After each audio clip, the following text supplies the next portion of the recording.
Hashamar kafuune kabajamtootaa fi jaallatamtoota hordoftoota maatii Muhaa Niwsii akkam jirtan nagaan keenya kan jaalalaa onneerraa maddee bakkuma jirtanitti isinaa qaqqabu janna kabajamtootaa fi jaallatamtoota hordoftoota maatii Muhaa Niwsii namoonni YouTube chaanaalii keenya Muhaa Niwsiif aarawataatan YouTube chaanaalii keenya Muhaa Niwsii subscribe gochuun maatii keenya toonnutti makamaa isiniin janna kabajamtootaa fi jaallatamtoota hordoftoota maatii Muhaa Niwsii YouTube chaanaalii keenya Muhaa Niwsii erga subscribe gootanii mallattoo bilbilaa banachuudhaan qophiiwwan keenya jajjaboon biyya keessaa fi alaa akka isin qaqqaban gochuus hin dagatinaa isiniin jennaa. Qophii keenya ammaaf qabanne kana isinitti himuudhaan hagaduma sagantaatti isin waliin kan turu ana Muhaa Oromooti. Hagaduma sagantaatti nu waliin turan ammas afeerraa keenya gamanumaan viidiyoo keenya like share gochuus hin dagatinaadha.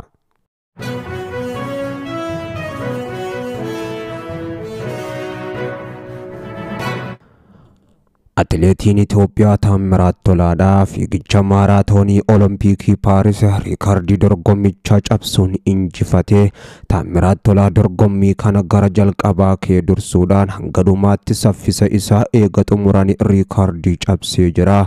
Taamiraat dorgommii kanaaf eeggataa kan ture yoo ta'u atileet Sisaay Lammaa miidhamuu hordofee hirmaannaa guutuu argatee daandiin fiigichi kun irratti gaggeeffame irraan gadeedhaa fi baqabaachuun atileetotatti ammoo qormaata ta'ee riikardii cabsuunis ni ulfaata osoo jedhamu Taamiraat seenaa dalaguu danda'ee jira. Atileetiin Beeljiim Abdii Bashir lammaffaa, atileetiin Keeniyaadhaa Beensoon sadaffaa ta'uudhaan xumuran.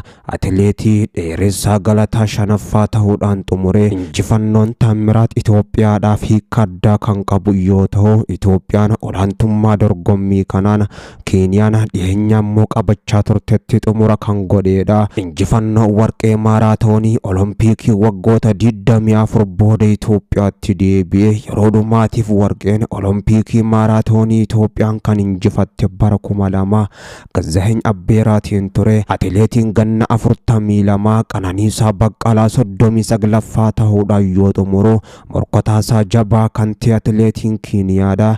Liiduun ammoo injifannoo walitti aanu sadaffaadhaaf osoo abdatamuu ammoo otoo hin xumurin hafee jira. Atileet Taamiraat Tolaa yaada injifannoo isaa booda kenneen baay'ee gammadeen jira. Har'a abjuun koo galmanaa gahee jira kan jedhan akka gaariittiin qophaa'ee jira. Shaakallii cimaa namoosisuu hojjedheen jira. Jireenya koo keessatti kun milkaa'ina guddaadha jechuun dubbachuu isaanii waldaan atileetiksii gabaasee jira. Eeggataan ture kan jedhan Taamiraat Sisaay erga miidhamee booda ammoo wayitii waamamu abjuu koo milkeessuu akkan danda'u nan bare jedhan. Olompikii irratti injifachuun ulfaataa ta'uu dubbate ofitti boonuudhaaf ammoo hedduu gammadus kan dubbate. Atileetonni sadii Itoophiyaan Olompikii irratti maaraatooniin akka dorgoman jalqaba filatte Qananiisaa Baqqalaa, Dheeressaa Galataa fi Sisaay Lammaa turan ammoo dorgommichaaf torban muraasni yeroo hafu Sisaay Lammaa shaakalarra osoo jiru miidhame. Eeggataa ta'ee qabamee kan ture Taamiraat Tolaa bakka Sisaay akka bu'ammoo godhame. Sisaay waa'ee kana yoo dubbatu anaatu addunyaarraa sa'aatii saffisaa gaarii qaba ture jedhan. Sa'aatiin ani qabu sa'aatii 2 fi daqiiqaa 1 sekondii 48dha. Osoo rakkoon fayyaa isa hin qunnaminti ammoo warqii fida jedhee yaada jechuudhaan kan hime. Ani miidhamee biyya ammoo miidhamuunis hin jiru. Kanaan walii gallee anilleen Taamiraat Tolaa akka seenu ta'e jechuudhaan dorgommii duraa BBCtti kan dubbate. Seenaan injifannoo Taamiraat seenaa Olompikii Roomaa isa Abbabaa Biqilaa itti injifate wal fakkaata. Seenaan injifannoo Taamiraat seenaa Olompikii Roomaa isa Abbabaa Biqilaa ittiin injifateenis wal fakkaata. Abbabaan injifannoo gurraachootaa jalqaba kan galmeesse akkuma Taamiraat eeggataa ta'e otoo jiru. Atileetii Waamii Birratuudhaa kan injifannoo sanaaf ammoo eegamaa ture. Miidhamuusaa hordofeeti ture. ture. Xiinxalaan siyaasaa obbo Jawaar Mohammadis ammoo Taamiraat Tolaa baga gammadde yeroo nuti baay'ee barbaannutti hafuura keenya ol kaafte kan jedhaniin achitti argamuudhaan sarara xumuraa keessatti ammoo si ilaaluun nama gammachiisa kormicha ilma Tolaa jechuudhaan xiinxalaan siyaasaa obbo Jawaar Mohammad Paarisitti kan argaman yaada kana gama fuula miidiyaa hawaasummaa isaanii feesbuukiidhaan laachuun gammachuun guddaan itti dhagahamee jiraachuu ammoo yoo himan kormicha ilma Tolaa jechuudhaanis Taamiraat Tolaa hedduu dinqisiifatanii jiru. Xiinxalaan siyaasaa obbo Jawaar Mohammad yeroo dheeraa booda ammoo Paarisitti argamuudhaan haadha warra isaanii waliinis mul'atanii yeroo gammachuu isaanii ammoo Taamiraat waliin qooddatanis ifatti mul'atanii namoonni baay'een yoo itti marsanii fi akkasumatti illee ammoo obbo Jawaar dabalatee Taamiraatiin jojanis ifatti mul'atee jira. Kunis seenaa addaati jechuudhaan ammoo obbo Jawaar Mohammad gammachuu isaanii ibsachuu kana booda namoonni baay'een suuraa obbo Jawaar Mohammad Taamiraat dabalatee namoota danuu isaan marsan fuula miidiyaalee hawaasummaa garaagaraa kan akka feesbuukii, tiwiitaraa fi akkasumatti illee tiktook dabalatee lafoota hedduu irratti qooduu irratti argamu.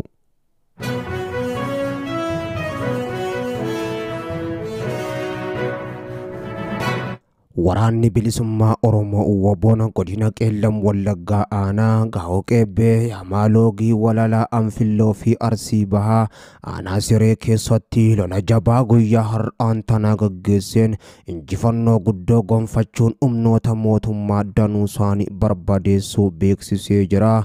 Waraanni bilisummaa Oromoo WBOn zoonii lixaa godina Qeellam Wallaggaa aanaa Gaa'oo Qeebbee gandaa Seertumii jedhamutti waraana bilisiginnaa bulchiinsa magaalaa Haroojiirraa maqaa sakatta'insa waraana bilisummaa Oromoo WBOtiin bobbaatee WBOn hatteetti hidhuudhaan du'aa fi madoon adabee injifannoo guddoo gonfachuu beeksisee jira.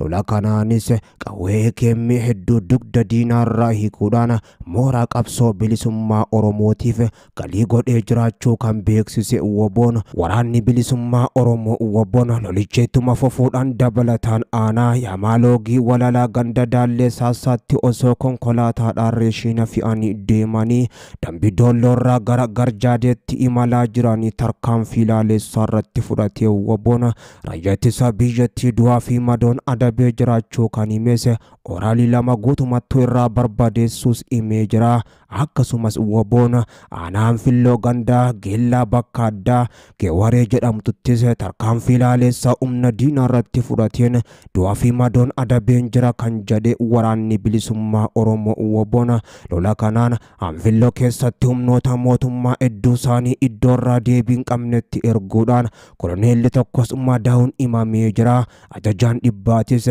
lolicha keessatti WBOn ajjeefamuunis himamee jira. WBOn lolicha jabeessuudhaanis itti fufee humnoota mootummaa barbadeessuu irratti akka argamu kan beeksise.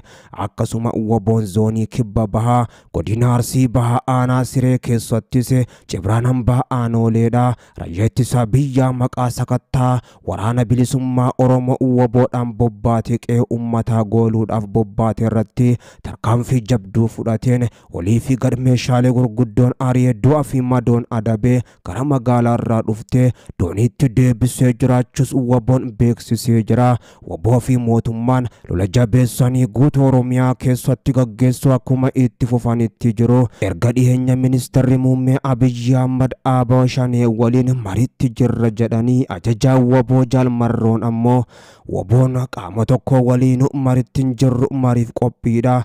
Garuu amma kan itti jirru lolas jechuudhaan dubbatanii asa WBOn amma tarkaanfiiwwan jajjabduu fudhataa jiraachuu isaatis beeksisaa jira. Ajajaa WBO waliigalaa Jaalmarroo Dirribaa Lammeessaadha. Humna dhiyeenya kana eebbisiisan irrattis haasaa godhaniin ammoo WBOn lolaa jiraachuudhaa fi mootummaan ololaa jiraachuu ammoo kan dubbatan hojiitti jirra taakkoo tokkollee WBOn iddoo jirurraa otoo duubatti hin siqin tarkaanfii jajjabduu fudhateen humnoota mootummaadhaa barbadeessee meeshaalee gurguddoo giddu galeessa haga lixaa akkasuma kibbaa fi kaabatti booji'aa jira jechuun jalmarroon kan dubbatan. Humni isaanii ammas lafoota danutti humnoota mootummaadhaa barbadeessuu irratti akka argamus WBO'n himaa jira. Keessattuu godina qeellam wallaggaa aanaa gaawoo qeebbee yaamaaloogii walalaa anfilloo fi arsii aanaa siree keessatti humnoota mootummaa danuu isaanii iddoo irraa deebiin qabnetti erguudhaan diina isaa naasisee sabicha abdachiisuudhaan fuulduratti adeemaa jiraachuu waraanni bilisummaa Oromoo WBO'n beeksisee jira.